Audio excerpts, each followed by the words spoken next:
저는 제가 택배를 할 거라는 상상을 안 했었는데 할 수 없을 것 같기도 했고 잘할 수 있을 것 같다는 생각도 없었어요. 그런데 알바하면서 방황을 하던 와중에 아시는 분이 "여자가 해도 괜찮다. 많이 하지 않고 조금만 벌면 할 만하다. 저보다 나이 많으신 분들도 많이 하고 있다."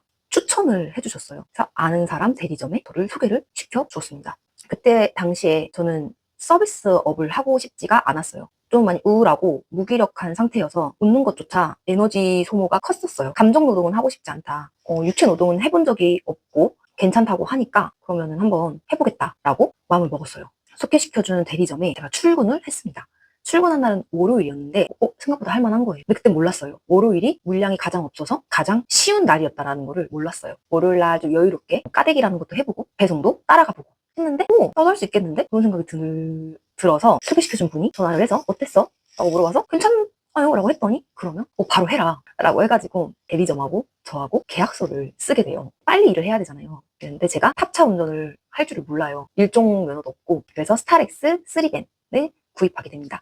앞에만 있고 뒤에는 아무것도 없는 짐칸만 있는 그런 3밴을 한 1,300만 원 정도 주고 구입을 했던 것 같아요. 사업자도 등록을 했고 차도 샀고 시작하려고 마음을 먹었던 거죠. 주차가 많이 자신이 없어서 하루에 한두 시간씩 주차 연습도 꾸준히 하고 있었어요. 그렇게 저는 월요일에 좋은 기억을 가지고 못 모르고 시작을 했습니다.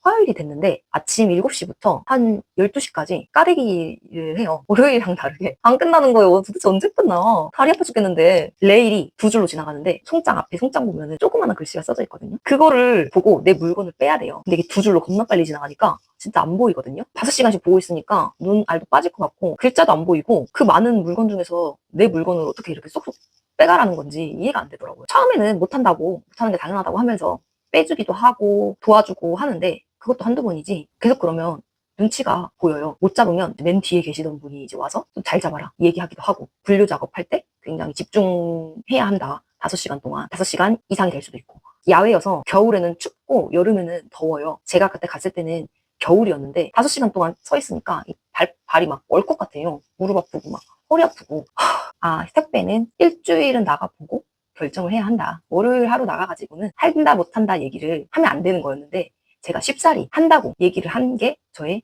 실수였어요. 물량을 받지는 않았고 인수인계 따라다니는 이제 그런 상황이었고 까대기가 이렇게 힘들 줄 몰랐고 까대기만 해줘도 할만하겠다. 까대기 진짜 못하겠다 해가지고 이건 아닌 것 같다. 그런 생각을 제가 했었죠. 이왕에 하기로 한 거 좀 더 버텨보자 그 마음이었죠. 두 번째는 거기가 남자들이 많잖아요. 완전히 남자들만 많은데 여자들도 한두 명 있죠. 제가 첫 출근했을 때는 이 시선이 느껴져요. 막 쳐다보고 뭐지? 나 연예인인가? 사람들이 막 이렇게 눈빛이 느껴져요. 뭐야? 왜 쳐다봐? 새로워요. 나쁘지 않은데? 처음에는 그런 분이 들었죠. 환영받는 느낌이 있었어요. 그때는 몰랐는데 제가 오기 전부터 여자가 온다 소문이 쫙 났었다라고 하더라고요. 뭐 외모적인 얘기, 소개해주신 분이 이렇게 예뻤으면은 그분이 좀 미리 얘기를 해주지, 뭐 이렇게 예쁜지 몰랐네, 막 이제 이런 보다는 칭찬, 그것까지는 좋았어요. 와가지고 어떤 분이 내가 구역 조정하는데 권한이 좀 있는 사람이야. 자기 힘을 과시이제 하는 거죠. 자기 권력을 내가 구역 조정해줄 수 있고 너는 뭐 처음에는 참가도 해야 되고 뭐 그런 식으로 얘기를 하는 거예요. 근데 뉘앙스가 제가 느꼈을 때 어떤 느낌이었냐면은 나한테 잘 보이면 좋은 구역을 가져갈 수 있고 반대로 생각해보면 나한테 밉보이면 좋은 구역을 가져갈 수 없어 라는 무언의 권력을 행사할 수 있다라는 걸 저한테 과시를 하더라고요. 짜증이 났어요. 사회생활 당연히 해야 되는 건 아는데 그런 얘기를 한다는 게 좀 불쾌했죠. 그런 경우도 있었고 눈이 이렇게 마주치잖아요. 웃으면서 안녕하세요 하기도 하고 항상 이렇게 인사하는 건 좋은 거니까 자기를 좋아하는 줄 알았나 봐요. 치근덕거리거나 무언의 확신을 갖고 행동하는 것 같은 그런 느낌을 받은 적도 있었고 남초에서는 함부로 음료수 같은 거를 준다거나 함부로 웃어주면 안 되는 거구나 라는 거를 그때 알았어요. 네, 오해할 수도 있겠다. 굉장히 행동고지를 조심해야겠다라는 거를 제가 느꼈습니다. 좀 짓궂게 사람들은 막 너 이쁘다 뭐 이쁘다 하는데 내가 봤을 때는 못생겼는데 이렇게 대놓고 말을 한다던가 너 그때 똥머리 했었을 때 추노 스타일 자기네들끼리 웃고 제 외모나 머리 스타일에 대해서 얘기를 하는 게 기분이 좋지는 않더라고요. 대부분의 사람들은 다 좋았지만 말을 짓궂게 하시는 분들이 있고 저는 그냥 일하러 온 사람 중에 한 명인데 제 외모를 평가하고 품평하고 이런 것 같은 느낌이 들어서 기분이 좋지는 않았어요. 제가 또 세 번째로 제가 서비스업이 기가 빨려가지고 싫다 했잖아요. 근데 택배는 엄청난 서비스업이었던 거예요. 택배 기사는 핸드폰 번호로 오픈하잖아요. 그 핸드폰 번호로 빨간 날 아침 저녁 추석 설날 할 것 없이 전화가 와버려요. 핸드폰 번호로. 내 물건 뭐 없다고, 안 왔다고 그러거든요. 그러면은 그런 전화를 받으면 저는 가슴이 철컥 내려앉을 것 같은 거예요. 물건이 없으면 택배기사가 물어줘야 돼요. 실수를 했거나 아니면 누가 훔쳐갔거나 둘 중 하나란 말이에요. 그럼 일이 커지잖아요. 내가 물건을 찾으러 다니거나 경찰에 신고해서 물건 찾아야 되는데 그 전화만 받으면 저는 심장이 막 벌렁벌렁 거릴 것 같은 거죠. 안 그래도 불안한데. 근데 그 핸드폰을 제가 일을 하면 저 모르는 번호로 전화 오는 거 무조건 받아야 된다는 얘기예요. 그것도 싫은 거예요. 쉬는 날 없이 시시때때로 전화해가지고 내 택배 없다고 막 그래버리고 2주 뒤에 막 전화 와서 택배 없어. 택배 내 거 안 왔다고 막 어디 갔냐고 막 이제 그래버리면 골치 아픈 거예요. 보면 경비실에 있었는데 안 가봤거나 다른 가족이 들고 들어갔거나 보통 그 둘 중 하나긴 하더라고요. 뭐 어떡해요 뭐.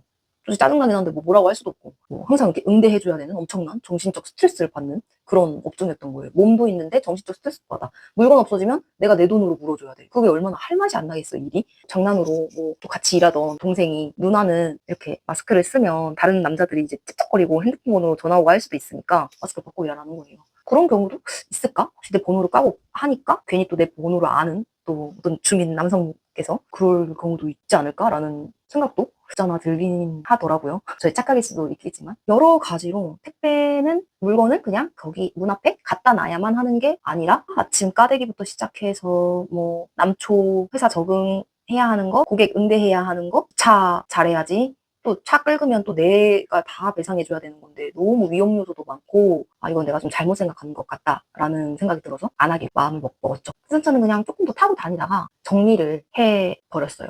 네, 제가 이렇게 택배 기사까지 도전해 본 저의 경험을 얘기를 해봤어요. 요즘 여자 택배 기사도 많잖아요. 저의 경험이 좀 재미있게 들어주셨으면 좋겠어요. 모든 택배 기사가 다 짓궂은 건 아니에요. 몇몇 분이 그런 거라서 일반화하지는 않았으면 좋겠고요. 폭염에 고생을 하시잖아요. 그래서 많이 응원해 주셨으면 좋겠어요. 택배 기사 분들한테. 그러면 안녕.